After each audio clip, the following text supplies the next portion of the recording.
Graças a Mao Tse-tung, o canibalismo se tornou generalizado na China e a miséria chegou a matar mais de 45 milhões de pessoas.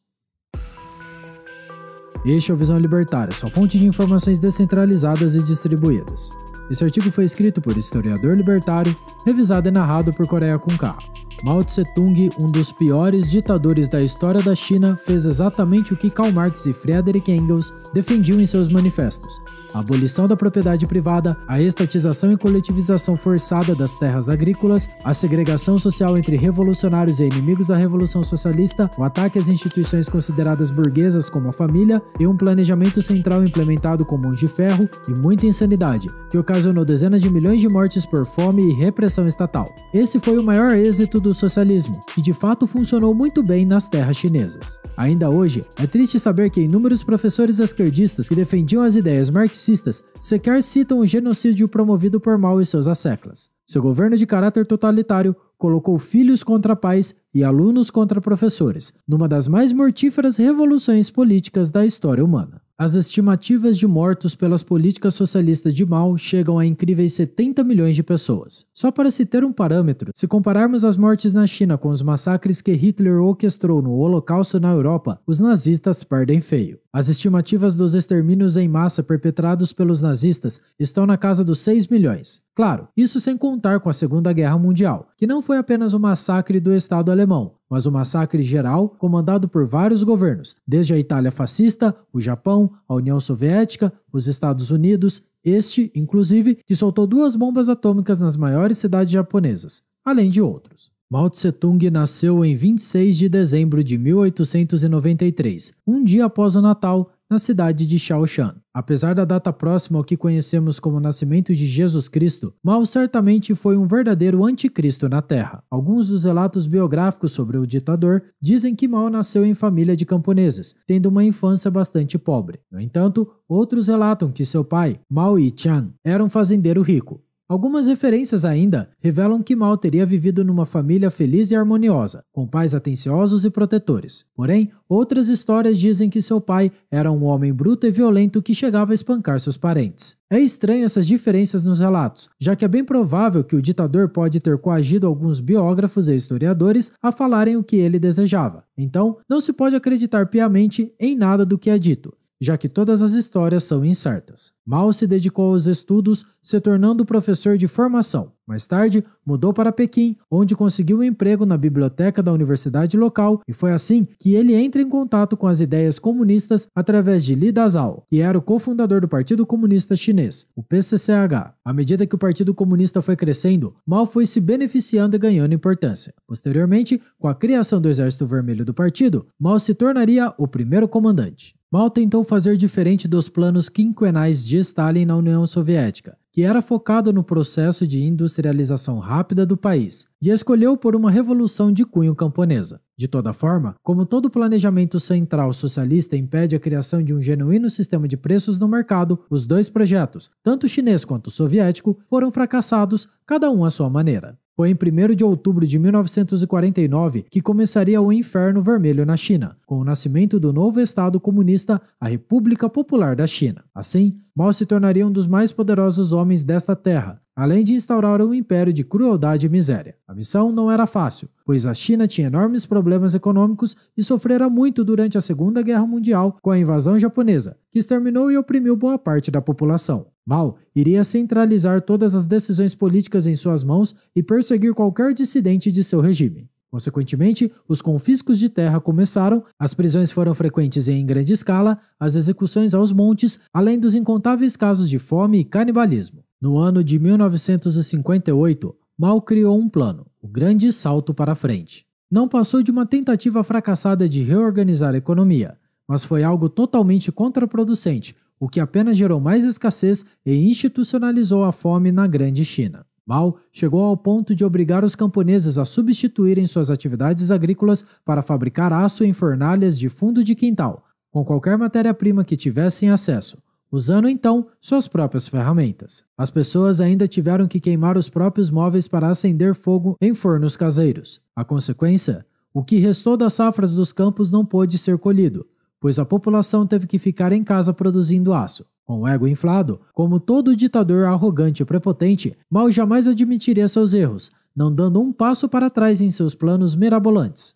A consequência foi um desastre, entre 10 a 20 milhões de mortos. Um dos piores episódios do governo de Mao Tse-tung ocorreu entre 1966 a 1976, denominado de Revolução Cultural. Foi o maior projeto de lavagem cerebral já visto naquele país, onde milhares a milhões de chineses, doutrinados pela propaganda de bajulação ao líder e a seu partido, delatavam todas as pessoas que eram contra as ideias marxistas e qualquer um que pudesse ser um potencial inimigo. Toda a população jovem, sobretudo estudantes, foram convocados para denunciar todos os que, para eles, tinham velhos hábitos, considerados burgueses para o regime. Essas pessoas a serem denunciadas poderiam ser qualquer um, pai, mãe, professor, avô ou qualquer outro membro da família. O verdadeiro objetivo por trás de tudo isso era a destruição da família e do sistema educacional, para consolidar o poder absoluto de Mao e do Partido Comunista. Esse é o objetivo de todo governo totalitário: destruir as bases da sociedade e suas instituições que impedem o controle absoluto do Estado, já que a família educa e transmite tradições, valores e princípios morais a seus filhos. O resultado foi um grande genocídio de pessoas inocentes, já que essa jovem guarda vermelha, seguindo as ordens de Mao, ajudou a condenar 2 milhões de pessoas. Se quiser entender mais sobre o que é a Revolução Cultural, temos um vídeo aqui no Visão Libertária intitulado O Impacto da Revolução Cultural na Sociedade, que analisa melhor a natureza e as consequências de um processo revolucionário. O link está aqui na descrição. Agora, após a introdução ao governo de Mao e suas principais políticas, revelemos o plano mais idiota do ditador comunista. O grande salto para frente, citado anteriormente, levou as pessoas a matar milhões de pardais, se tornando um dos episódios mais estranhos da história chinesa, expondo ao ridículo a ideia de planejamento econômico centralizado. É importante explicar aqui que a China, em fins dos anos 1950, sob o governo de Mao, ainda era um país essencialmente agrário, com falta de infraestrutura de saneamento básico, problemas climáticos como secas e enchentes, miséria generalizada e a dependência da produção agrícola local era uma realidade. Assim, qualquer tipo de problema sério nas colheitas teria consequências devastadoras como fome generalizada. Existiam pragas que prejudicavam a produção agrícola, o que fez o governo lançar o plano de eliminá-las. Essas pragas, vistas como grandes inimigas dos planos de Mao para o crescimento econômico, eram os mosquitos que transmitiam a malária, os ratos que transmitiam a peste bubônica, as moscas que também transmitiam doenças e os pardais, estes que se alimentavam das sementes, frutas e grãos, causando perdas de colheitas, o que prejudicava o camponês trabalhador. Tão logo começou o plano de eliminar com os pardais, foram formadas as equipes sanitárias compostas por camponeses que agrupavam em volta das árvores onde os pardais ficavam. A ideia era fragilizar os bichinhos para que eles caíssem no chão. Então, os chineses batiam panelas em volta das árvores para assustar e cansar os pardais, que, enfim, caíam pelo cansaço. Vários métodos para eliminar os pardais foram utilizados. Seus ninhos e ovos eram totalmente destruídos, seus filhotinhos mortos e os adultos eram atacados até mesmo com o uso de estilingues ou tiros. O governo incentivava com recompensas a todos que matavam os pobres pardais. E até concursos eram promovidos para ver quem conseguia matar mais. Estima-se que cerca de 800 mil pardais foram mortos em apenas 3 dias, na cidade de Pequim. Vamos agora às consequências desse plano idiota vindo da mente do ditador prepotente. Já no ano de 1959, o número de plantações dizimadas por insetos cresceu exponencialmente, já que essas pestes eram alimentos dos pardais. Dessa forma, com o fim das aves, enormes enxames de gafanhotos apareceram no interior da China, promovendo uma maior devastação às produções agrícolas, prejudicando ainda mais as plantações dos camponeses. A consequência foi fatal, queda enorme na produção e aumento da fome. Não se tinha mais o que comer. Surge o que os historiadores de hoje denominam de a Grande Fome. Esta que o governo totalitário maoísta, usando a típica nova língua presente em todo governo despótico, chamou de 3 anos de período difícil. Isso enquanto milhões morriam de inanição e muitos se alimentavam de outros seres humanos por questões de sobrevivência. Sobre a Grande Fome na China, recomendamos o livro intitulado A Grande Fome de Mao, do autor Frank D. Cotter. Estudiosos independentes cravam números que variam entre 45 e 78 milhões de vítimas do grande salto para frente, e seus planos econômicos. O jornalista Yang Zhisheng, autor do livro Tombstone, publicado nos Estados Unidos e proibido na China, fez uma estimativa de 36 milhões de vítimas. Já o governo chinês, mesmo sendo pouco confiável, reconheceu a fatalidade e alega que o número das vítimas estão em torno de apenas 15 milhões. Um dos motivos para que o livro de Yang Zhisheng tenha sido proibido na China está no fato de que ele revela o canibalismo praticado pelos chineses, onde pais chegavam a comer seus filhos e vice-versa. Era preciso matar outras pessoas até mesmo para não virar alimento de alguém. Esse episódio não é muito diferente em termos de tragédia e fome daquele que Joseph Stalin, o ditador soviético, orquestrou propositalmente na Ucrânia na década de 1930, genocídio este que ficou conhecido como Holodomor. E se quiser aprender mais sobre a tragédia na Ucrânia promovida por Stalin,